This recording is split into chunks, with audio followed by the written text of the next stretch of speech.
Hey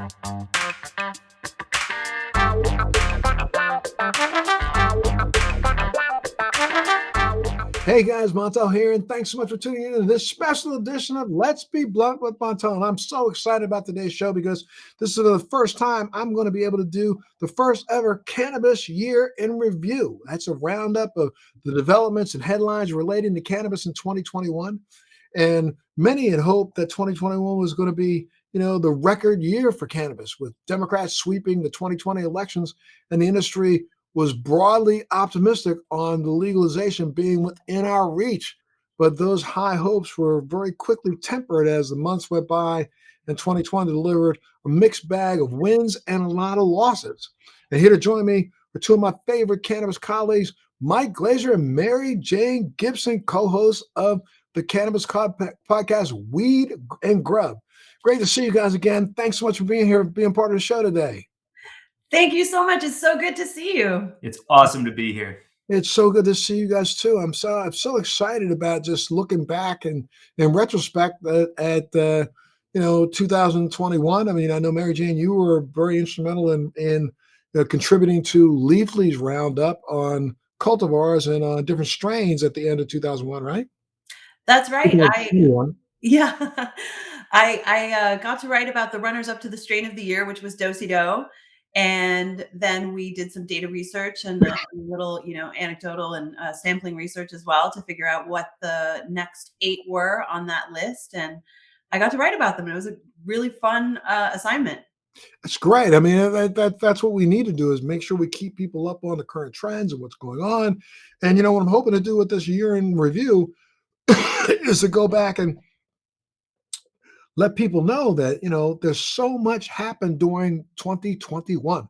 Absolutely crazy. I was watching Sanjay Gupta's special a couple of days ago, and I was taken aback, like I always am, at this craziness and I love Sanjay to death. I'm telling you, I think he does really good work, and he's part of the reason why I think cannabis has literally jumped into, the conversation around a lot of dinner tables that it would not have been a conversation around. However, he continues to bring these doctors who claim to be doctors who claim to be experts in cannabis, who don't even recognize the fact that when they make a statement like, well, we still need to have the proper amount of research, there's not enough research. I feel like reaching across and reaching right into that screen and smacking them upside the head and saying, do you understand that 2021 was a record year for scientific papers published on cannabis, and according to normal, 3,800 of them were published in the first 11 months of 2021. And the previous record was held at 3,500 papers published. That brings us up to a staggering 37,000 scientific papers published on cannabis to date, which I think is about 3 times, maybe even 4 times as much as the published documents on alcohol. And I know it's at least 2 times as much as published scientific papers on aspirin. And yet these doctors still claim there's not enough information.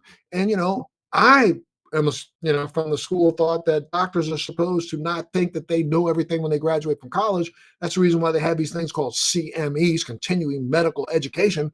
They should literally be digging into and reading up on as much information as they can to understand that a lot of the information that they think doesn't exist is already out there. If they just did their homework, they would do this. What do you guys think about that?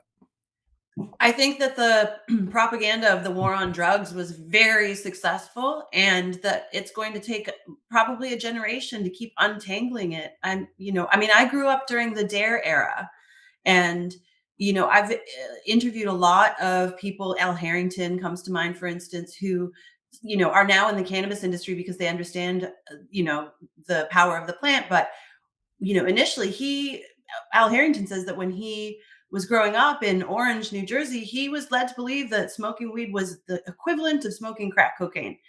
And, that was just a really successful part of the war on drugs to sort of, instill that in a generation of kids' brains. And so the stigmatization of cannabis is so real. The fact that people are claiming we need more research. I mean, always, yes, continuing research is very important. But I think more importantly right now, we need to undo the damage that the propaganda of the war on drugs has done, that's baked into the media, really. I think the media bias against weed is part of the problem. I agree with you 100%. Mike, you want to jump in on that? No, I'm not gonna be able to follow that. Mary Jane nailed it. Like, I don't trust the good doctor because he works for one of the biggest places that definitely has an agenda. So, let's put our money where our mouth is a little bit more. Yeah, I mean, I am just really it smacks me right upside the head when you think of the 37,000 peer-reviewed published documents in the ether. I mean, it's up there. All you got to do is just research and dig, and that's what a doctor is supposed to do. Yet they will sit around and say, "Well, we still don't have enough research." I feel like saying, "Just shut up and stop the stupid." And Yeah. not only that, but also shut up and listen to the public. I mean, I think last year showed that, for the first time, we've reached a staggering Gallup poll says that there is 68% of this population believes in not recreational, adult use marijuana. And I think that the numbers go between 85% and 89% when it comes to medical marijuana support, but 68%, that's a staggering number. Decades of research have come out of Israel and Germany and Canada and now the United States showing that the medical benefits of the plant are obviously inarguable and the adult use benefits as well. All use really is medicinal no matter how you choose to use it. I mean, I am not currently a medical cannabis patient. I have had a card in the past, but I currently just use cannabis as adult use, consumption here in California. That's still beneficial, and I think that it's backed up by science and by millions of people around the planet using cannabis every day, and they're trying to prove that it's a bad thing because they're so steeped in this propaganda that has been very successful for the last 100 years of criminalizing cannabis. And they've been hiding some of the information that I think is most important to us right now. I mean, when you look at, I think there's a paper, I remember reading a paper a couple months ago that discussed the fact that they were finding that, there are, chemical properties in even the flavonoids of cannabis that are a better anti-inflammatory than the anti-inflammatories being used right now currently to help control some of the ravages of COVID within the lungs.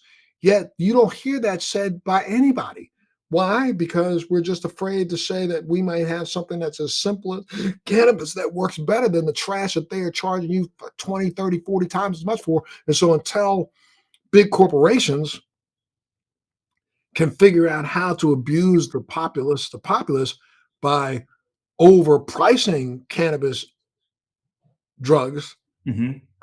they're not going to be made available. Now, when you think about corporations, now some of them have come out in support of cannabis. I mean, in June, Amazon changed its employee cannabis policy and announced public support for marijuana, for the Marijuana Opportunity Reinvestment Expungement Act, which is the MORE Act.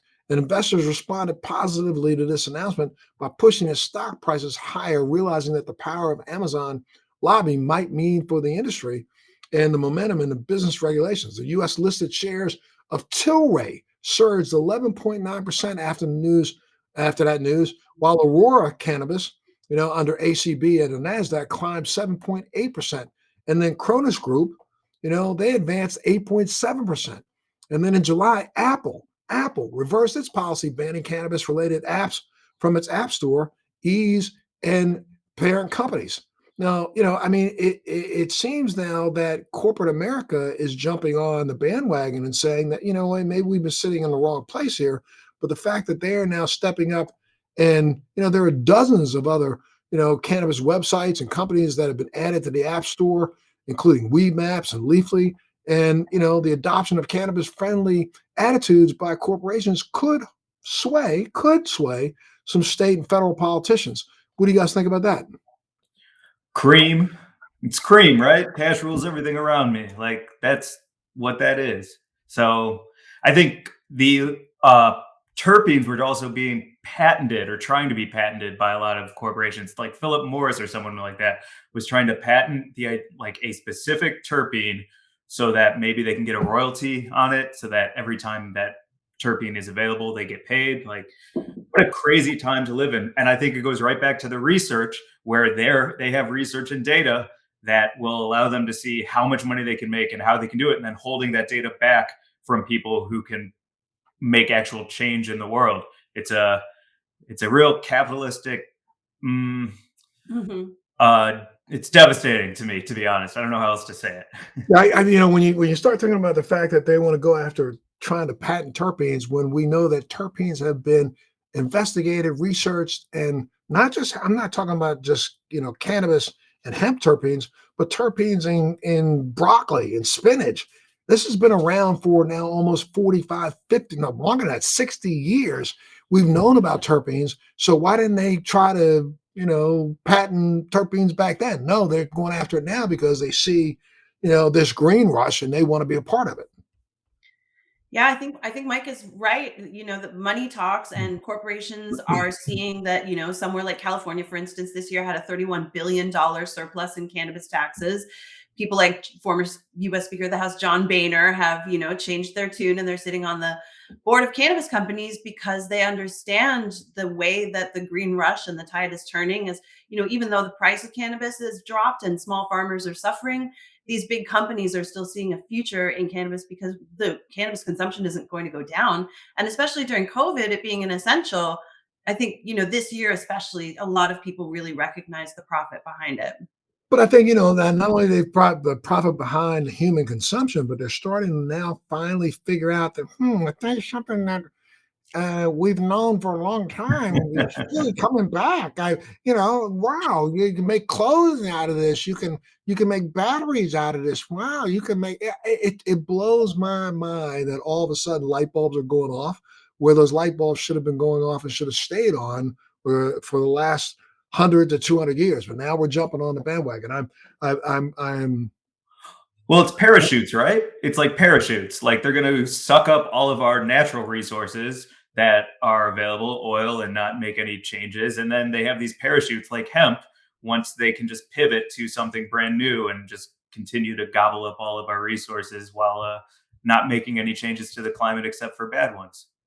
Yeah, but I think what's happening though, we're also going to see, and I think this is what's going to really change the tide in a big way, is the fact that internationally, Colombia, Brazil, Argentina, South Africa, all over the EU, Germany, Spain, Malta, all these other countries around the world, China. Like, come on, China's in the CBD production, market now. Now, I would venture to say that I, like a lot of people in this country, are concerned. I would never consume a Chinese CBD product if you paid me, because I think that their track record on what they do, especially environmental damage, and the fact that when we understand that the hemp plant and the cannabis plant is a plant that has the ability to leach toxins out of the soil. I don't think the Chinese are even thinking in that way. They would just go ahead and grow it anywhere, grow it right by a nuclear power plant if they could. You know what I mean? But I think international pressure is going to pressure the U.S. And we saw big changes internationally in 2021, right? Yeah. Yeah. Yeah, I think that, looking at places like Canada, for instance, it's evident that these Canadian investment companies, I think, have a lot of power behind the scenes. And, Canada is, I'm Canadian. I love Canada. It's a very friendly country, but there are also some big heavy hitter operators up there who are, I think, working to influence the global market because they can see the trend is that cannabis is the future. Absolutely. I mean, for all 100% disclosure, I'm involved right now with, a company out of South Africa, and I'm also involved with a company that is publicly traded company out of Colombia that are making headway in, not just human consumption cannabis, but making headway in things like plastics and reaching into other areas where, the world is starting to recognize that this plant has 2,500 plus usages, and we are going to sit on the sideline until those usages are already entrenched and try to see if we can go back and get ourselves a part of the global market, which I think may be too late. This is the first time I think that America has ever developed something that they're allowing somebody else to beat us to the punch with. That's awesome, though, man. Congratulations, because your heart's so in the right place, and I trust you. So that's exciting to hear. I think Well, go ahead. I'm sorry. Oh, I was just going to say, I think that, it's so cool to hear that you're doing that. And, to hear about the 2,500 uses, that's such an important part of the movement and the industry is that, hempcrete, I think, is the way forward for the construction industry. It can be a food source. It can, hemp clothing. Some of my favorite pieces are made from hemp. It's this incredible renewable resource. What we have to do is just look back in history. People don't recognize and remember the entire Revolutionary Army was clothed in hemp uniforms. The word canvas comes from cannabis. The fact that we had sails, we had ropes, we had tents, we had cover for wagons, all made from hemp. Why? Because we know its durability when it becomes wet, and the fact that it doesn't mold and doesn't rot. That's the reason why we made ropes out of hemp rather than using cotton. People just are, it's just, and then, I mean, the majority of Americans consumed at least 2 or 3 days a week some form of hemp seed protein porridge as one of their staple meals. So, why are we not feeding, the globes hungry using a seed that is so easy to produce? They got a plant that produces abundance of seeds, but we're not smart enough to think that through. Other places in the world are starting to think that through. It gives me hope. Yeah, there you go. Well, I think another thing that happened was the Olympics, and Shakari Richardson this summer. The issue of athletes and cannabis, struck a chord with Olympic-bound runner Shakari Richardson when she was barred from competition after a drug test revealed that she had consumed cannabis in one of the states that it was legal to consume it with. In the United States anti-doping agency decision prompted a more serious national conversation on what to do about athletes and the use and in states where it's legal. And then early in 2021, the UFC announced it would no longer punish athletes for testing positive for THC. And the announcement followed on the heels of a similar ruling in the NFL, which loosens its rules regarding cannabis. And when Major League Baseball decided to remove cannabis from its banned substance list, do you think that it's going to take, America's greatest pastime to convince politicians to back the up and just get off of this stick? Yeah, well, I've gone through Olympic drug testing. I trained at the Olympic training centers as a roller hockey goalie when roller hockey was being considered for the Summer Olympics. And so for the Pan American Games, where I won a gold medal with Team USA, I had to go through Olympic drug testing, and you're not allowed to take anything. Sudafed is iffy. Like, you got to be careful. So on the Shikari tip, she tested positive. They have rigorous testing. I'm not going to excuse that. But what I will excuse is that the Olympics were created in ancient Greece. And that doesn't mean their rules have to stay in ancient Greece. Like, update your rules, please. If anything, cannabis is much safer than a lot of the opioids and other ways to get pain relief out there. And everybody else seems to be on board in the sports world. So the Olympics, who should be a leader in that space, are now so far behind that it's insulting and ridiculous.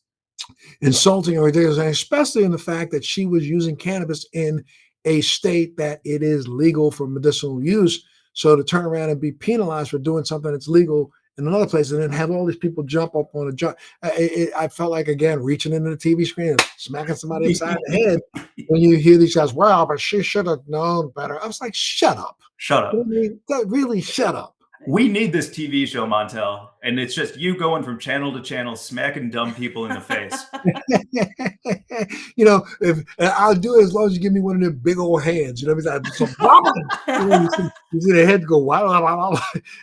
Yeah, I mean, that would be cool. I'm telling That you. would be great.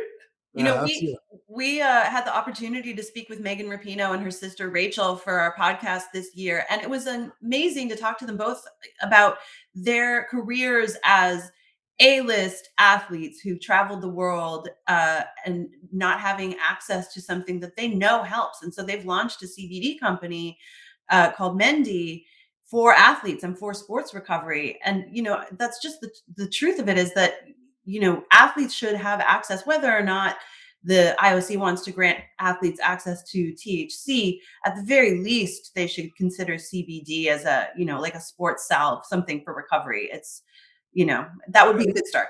I really, I'm one of those that has been talking about this for quite a while now.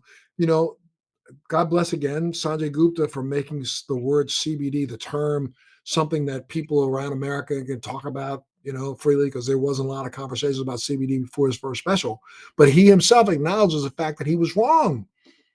We know for a fact that there are so many other cannabinoids. I mean, just the thought of CBDV and CBDA, excuse me, they are more powerful than CBD alone. Mhm. And this idea that all of a sudden let's throw the devil THC under the bus. Stop. I can also use THCA, and that would test me positive, but I've gotten no euphoria from using THCA. So stop. I want people to start recognizing the fact that your taxpayer dollars funded the research that identified the endocannabinoid system. Our taxpayer dollars funded the research that figured out that there's CB1, CB2 connectors, and those connectors are, agonized by or antagonized by our natural response to feeling of plant-based cannabinoids hitting our endocannabinoid system and making it produce its own cannabinoids. And those endocannabinoids, anandamide and 2-AG, are important components to our life. And we look you look at the prevalence of autoimmune diseases and other diseases that seem to have started in this last century, from 2037 on. Well, the second we started outlawing something that was a part of our nature, part of what was genetically built into us, I think that's what we really got to start having a conversation about. So, I applaud the Olympic Committee if they were to say, CBD is okay, but, you can't knock out all the other cannabinoids that have impact. Now, and we're going to get in an argument about, well, what should the ratio be? The ratio should be whatever I damn well want it to be. Yes. Yes. Yes, Right? I use high CBD, low THC with a bit of CBN edibles for sleep, and it has changed my life. I mean, truly, I was, I think like everyone on the planet, 2021 was a really hard year. And those edibles with that little bit of CBN, I had never really encountered that ratio before, but it just works. It works like Right. and it's plant medicine, and I don't feel groggy the next morning, and it's amazing. And you may find that you add a little bit of extra doses of terpene in there, and you might even get a bigger bang for your buck. You know what I mean? So I mean, I think that again, those 37,000 peer-reviewed studied documents that are out there show some of this information, and would probably help if people just stop saying there's not enough information, start saying find the information. Damn it. Yeah. Who's the guy who released all those documents and now he had to flee? Julian Assange? Julius, we need a weed Right. Julian Assange. Absolutely. And we need to be able to put those in. I mean, I wish that, again, I was flipping the channel last night or a couple nights ago, and I was going back and forth from Sanjay's special to a particular dramatic series that I like. So I didn't want to miss that. And I knew that, though the discussions that he was having were with a lot of families of children who are in need and are showing beneficial changes in their life from using cannabis. I knew before I even changed the channel to go see him that it was going to be filled with a lot of bullshit also. Excuse my mouth. But I knew it was, because they can't but do it that way these days. They got to make sure that, if they say, well, there's a good opportunity, they have to say, but, we know that there's a lot of detrimental help, just to see if they can stay covered by something, and they don't need to have that cover. Yeah, absolutely. Big agriculture, big pharma, the prison industrial complex. There are a lot of things at play behind these organizations that are claiming we need more research. Fear, propaganda. It's, there's a lot of work that we still have to do to get people to understand that there is plenty of research on the side of cannabis being beneficial. And we're continuing to do more. And in order to do that, the plant needs to be descheduled. So, so everyone has access to be able to do your own research if you want to grow your own at home and figure out what works for you, and also lab testing and clinical trials. We need access to the plant in order to stop this insanity.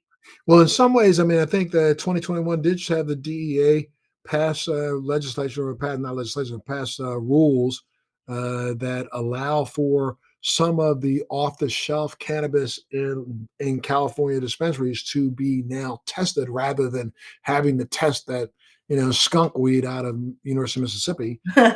at least that's one thing moving in the right direction, though there's been not enough companies allowed to use those testing protocols, but it's starting to increase a little bit.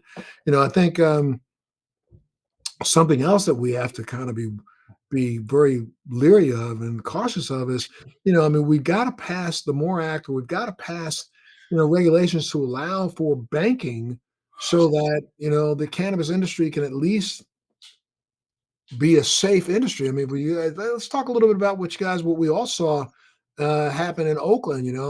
Can Oakland save its cannabis companies, or will crime really destroy the industry in Oakland? I mean, Oakland's cannabis sector is reeling from a spree of robberies that occurred the weekend before Thanksgiving, where perpetrators broke into more than 25 licensed cannabis operators, vandalizing stores and offices and stealing products, leading to the loss of more than $5 million worth of property loss. And, the Oakland police reported that, they're down 60 sworn officers and unable to respond quickly. And the police chief has reported that there was 129 homicides, 600 shootings, and 2,500 robberies, and nearly 500 carjackings in Oakland in 2021. So he's using that as an excuse to say that we don't have the resources to protect an industry that's giving them a breakthrough record amount of tax income, which I think is just ignorant. I mean, how can you take taxes and then not provide protection? It's wild. I just interviewed one of the business owners who was part of one of those smash and grabs, and the perpetrators drove a car into the building and tried to drag a safe out. The business lost, tens of thousands of dollars worth of product. They weren't able to get the safe, but it's just crazy. And she was saying, part of it is they have security, but what is one security guard going to do against, a whole group of armed assailants who are there to target the business in a very intentional way? They know what they're doing. And it's crazy because last year they were doing it under cover of the protests around George Floyd's murder, and they were being blamed as rioters and looters. They're not. They are very targeted, organized crime gangs that need to be combated by law enforcement. And I think that especially in Oakland, which is, the birth of the California's medical marijuana business, they really need protection from Oakland officers and the state. I wish that they would mobilize more uh, enforcement, whatever that looks like, because those businesses really need protection. Well, but again, I want to go back that they need, not only do they need protection, but they are owed protection. The amount of taxpayer dollars that are paying for those police officers' salaries, and they can claim that it's not, but it's going into a single pot, and that single pot's not being disseminated the way they claim it is. It's being spread, covering, the debt of individual cities. So, I mean, there's no reason why this industry should not be as protected as everyone else, especially with the high level of tax that's being pulled out of this industry. And to your point about banking, it's because they don't have access to traditional banking. Right. They're able to make their deposits in a safe way. They're not able to take the income and put it into a regular bank account. And the bad guys know that. They know that there's money sitting in a safe. So if we can rip that whole safe out of the wall, drag it down the street, bust it open, you got hundreds of thousands of dollars that has not been processed in the right way. And all you got to do is just put it in the bank. I mean, there's no reason why you can't walk down to the corner, drop a deposit in the way you do for any other business. Agreed, but I would say I just learned from Mary Jane about something called civil asset forfeiture. So those banking reform bills need to protect against civil asset forfeiture too, because Mary Jane, correct me if I'm wrong, but that means the cops can just like go in with suspicion and grab your safety deposit box full of your belongings and walk away with them using suspicion of cannabis as a motive. Yeah, so that also to me is ignorant. I mean, we need to change the law from the ground up. And then when you think about it, not only were they stealing cash, they were stealing product that then goes into the black market and gets resold anyway. Yeah. Right. Right. Yeah, Mike, there was a story that just recently happened here at a Beverly Hills safety deposit box company where a guy had put his life savings into the safety deposit box, thinking it would be safe there. And the cops seized it, saying that he didn't make enough money to be able to have that amount of money and that it had to be linked to drugs. And he had to fight the FBI in court to prove that he had saved up that money. And they were accusing him because he had a side business selling bongs made out of liquor bottles. And so they said that that pointed to the fact that he was selling, cannabis on the black market. He was not. His savings were legal. He got them back. The FBI had to admit that they were in the wrong, but it's crazy that you would put your money into a safety deposit box and still have it seized by the government just because of suspicion. Yeah, absolutely ignorant. In 2021, four states, that's Connecticut, New York, New Mexico, and Virginia, passed legal legislation to legalize marijuana for recreational purposes. And there are now 19 states plus the District of Columbia that have legalized the recreational use of cannabis. And other states consider legislation to legalize recreational cannabis this year. The legislation is pending in Pennsylvania, Rhode Island, and Wisconsin. Florida, Hawaii, Minnesota, Nebraska, and North Dakota considered but have not passed legislation to legalize marijuana this year. And this year, there was activity in New Jersey and South Dakota following approved ballot measures to legalize recreational marijuana in 2020. And, it seems to be going on and on. In 2020, New Jersey ballot measure required legislation to become official, and New Jersey passed legislation A21 earlier this year. So, what do you guys think that the trend's going to be in next year? Are you looking ahead to next year to see what might happen? Mary Jane, you want to go first or second? Go ahead.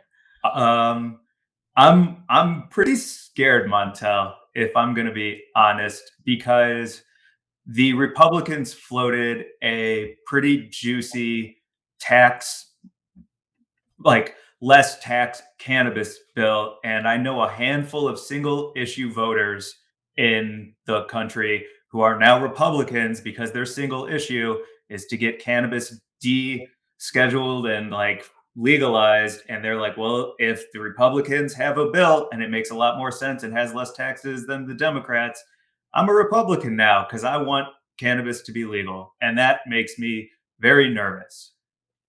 I think we even talked about it a little bit when we did our podcast, when I did one with you, about the fact that I've been saying this for the last, I don't know, since this administration went in office.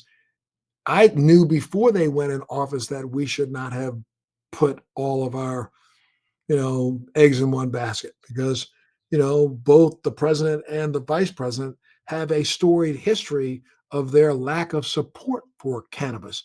And so, they stepped up during, the campaign and lied straight to everyone's face about how in their first 100 days they were going to do something. And they haven't done a damn thing. And, when we take a look at what they did do, under Harris, I think there was more, nonviolent cannabis arrest in the state of California than it had been before her. And we look at the president who still 3 months before election said that cannabis was a gateway drug. Stop. Come on now. If you didn't understand that, then how crazy are you? And so it was left to understand that if the Republicans jump aboard that as something that they want to get support from the masses from, people are going to, like you think. You said it. I mean, I think people are saying, "Well, I'm going to vote be a Republican this year because I know cannabis is going to pass." And then little do you know what's going to get shoved up your butt after you get cannabis, Well said. and it won't be a suppository either. Yeah. To help you relax, you're going to Yeah, be less relaxed.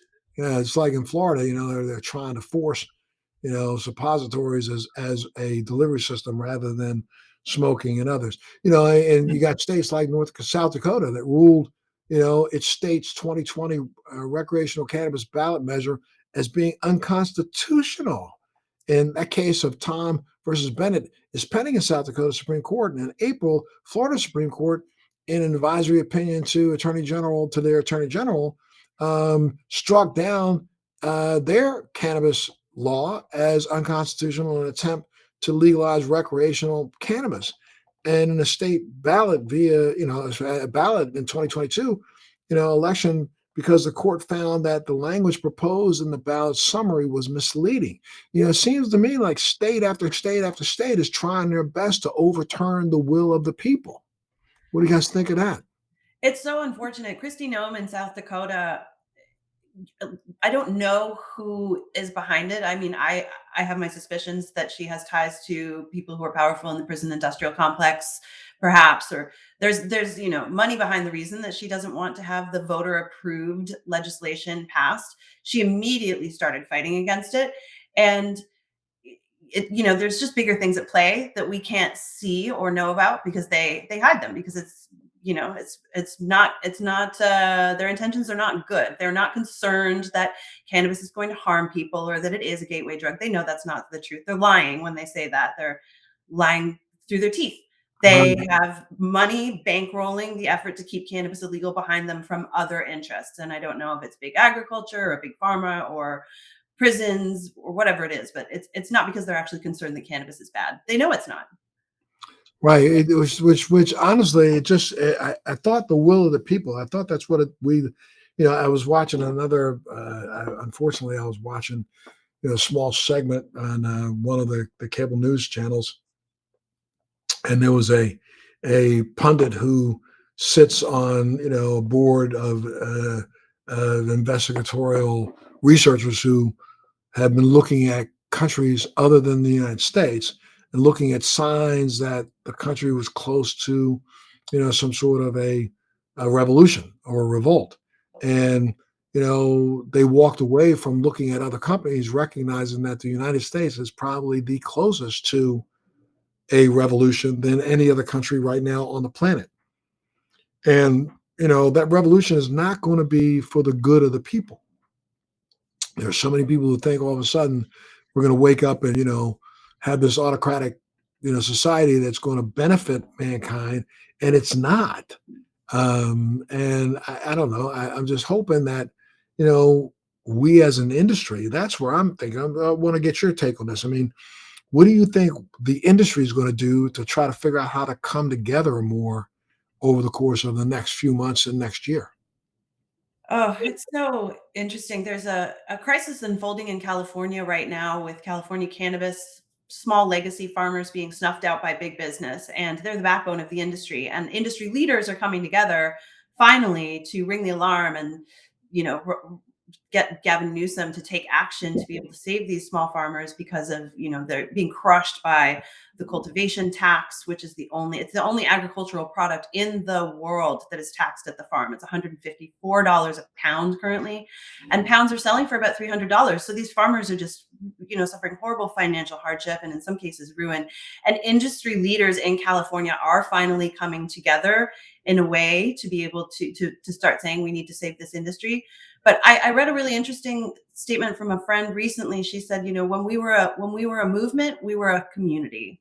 Now that we're an industry, the community aspect of cannabis is falling away. And I think we need to really reinfuse what we do as people who profit off of cannabis in whatever way it is that we're, if it's just as a user or as a business person, we need to reinfuse the communal aspect of the plant. And we have to hope that cannabis can, on some level, transform capitalism versus capitalism taking cannabis out and making it just another commodity. Well, I think that as we go to capitalism taking cannabis out and making it another commodity, that's where I fear next year. I mean, I think that, we're taking a look at the fact that, so many states, number one, are trying to fight against the will of the people. Number two, we've got these big, huge multi-state conglomerates that are coming in right now and could care less about equity in the industry. They just want to figure out how they can hold on to their little piece of the fiefdom. And, by the time we turn around and blink, cannabis, like you just said, as we've known it, is going to go back, I think, to a black market that is going to then, foster legislation and foster, organizations like the DEA to come down our head. I mean, it's like, but in some ways, what pisses me off the most, excuse my mouth, is the fact that the industry is trying its damnedest to do itself as much harm as it possibly can. I got a question for you. Like, what do the two of you guys think about the whole move towards trying to, you know, do the job of the pharmaceutical industries and those who hate cannabis by creating these, offshoot fake chemicalized cannabinoids like, THC8 and THCO. What do you think about that? Because I've literally been ticked and been talking about things like THC. THCO is going to do nothing but give the DEA an opportunity to come down on our head, along with THC8. You've got a compound that is literally some might say is natural. I say it's not. If I have to use acetate and other things to strip away other things to make a product, that's not real. That's not what nature didn't do. We don't rain acetate and rain chemicals out of the sky to strip, shells off of, molecules off of the plant to let it grow naturally. That doesn't happen. So to, and then like when it comes to THCO, to literally have a product that in some ways is being manufactured, and it's all about the hand of the person who makes this. So, the chemical usage is all about the individual who does this, but there are some people who are pushing CBD back to THC, then taking that THC and pushing it to THC. Oh, excuse me. Nature didn't do that. Right. What do you think about this? I wrote a piece this year for Rolling Stone about a company that was sourcing Delta 9 from hemp. So they were finding a way to extract Delta 8 from hemp, and they were a company that came up making Delta 8 THC edibles. And then they found a way to actually extract Delta 9 and make them compliant under the Farm Bill with still that 0.3 THC threshold.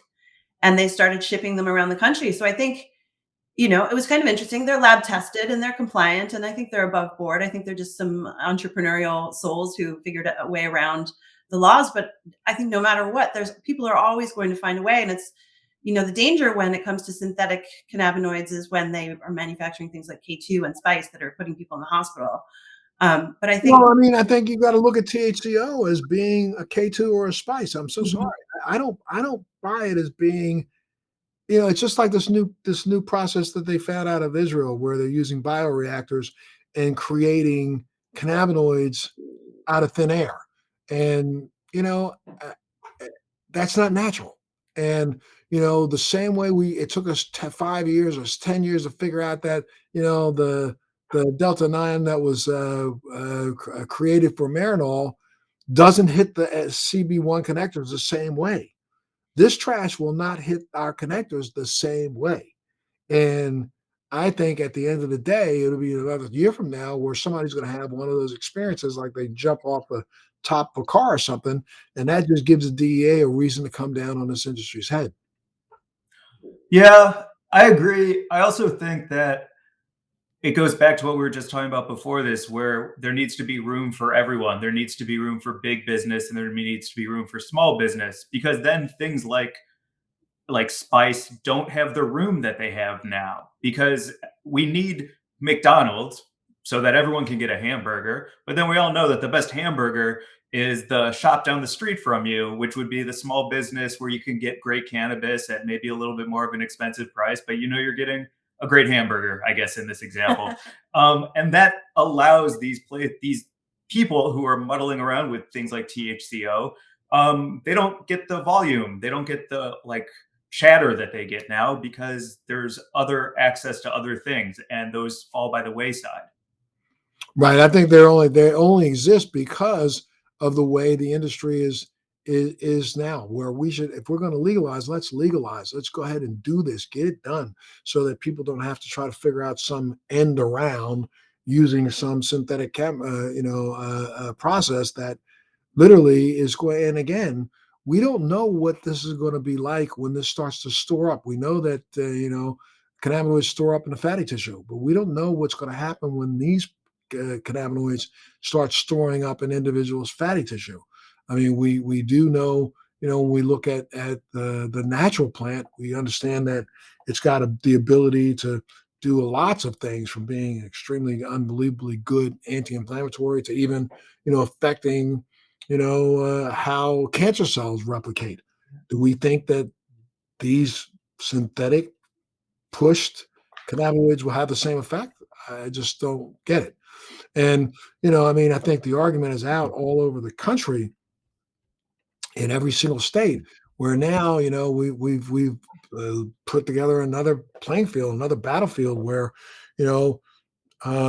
different states are trying to figure out whether or not to outlaw the reimbursement of cannabis as a medicine when it comes to reimbursing people under their health care. And it's crazy, but I think going back to what Mary Jane said this is generational. I mean, we got a whole generation that's got to die off before I think we make headway. I agree.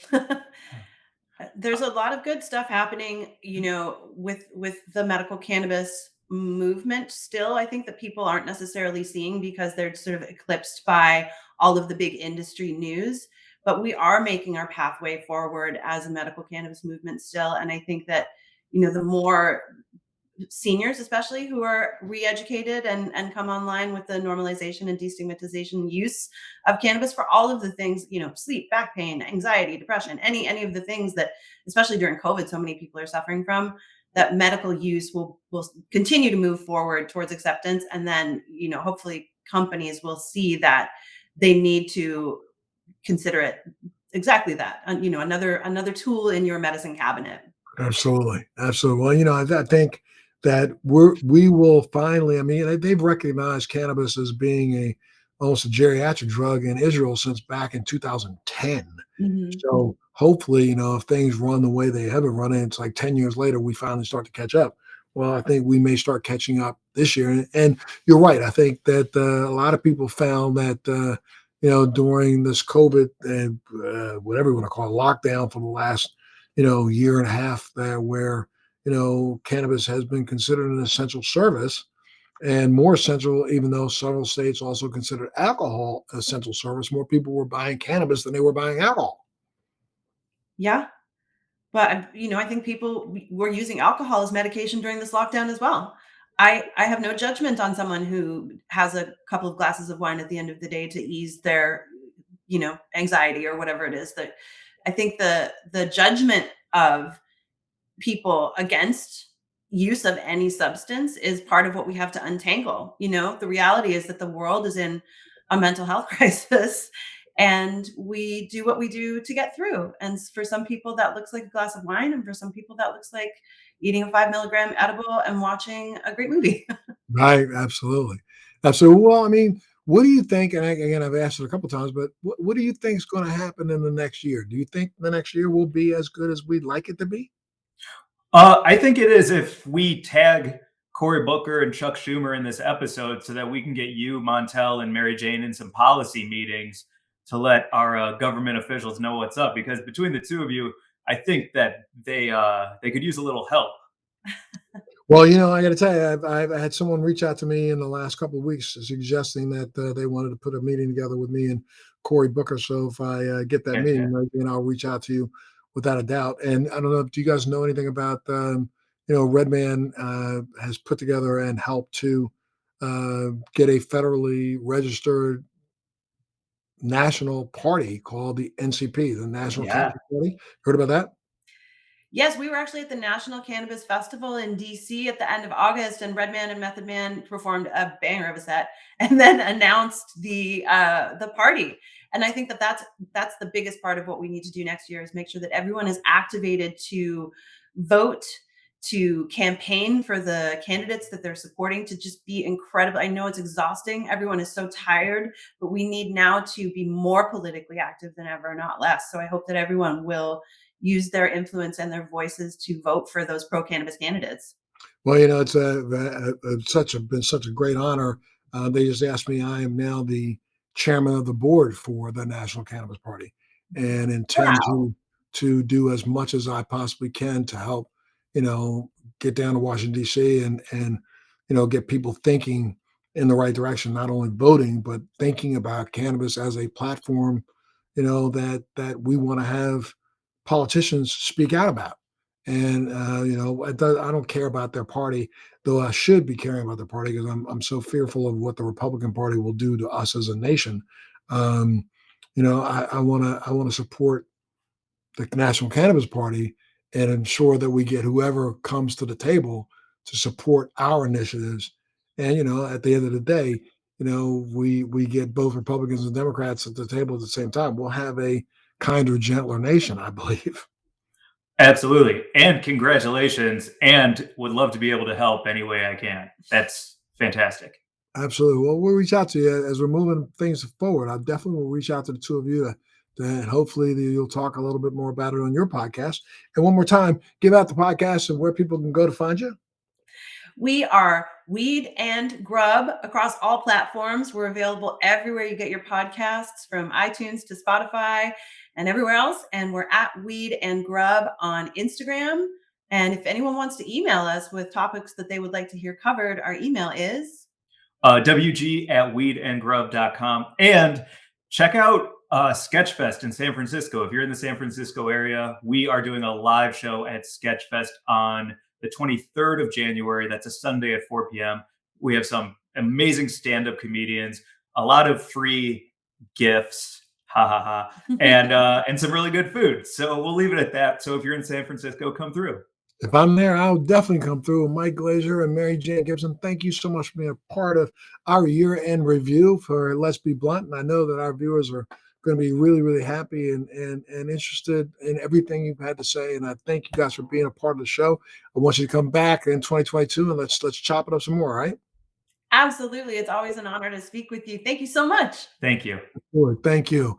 And make sure you tune in to the next edition of Let's Be Blunt with Montel. Thanks for joining me on Let's Be Blunt with Montel. Please make sure you're subscribed and hit the bell to be notified when new episodes post each week. We'd love to hear your feedback also, so please send us your comments.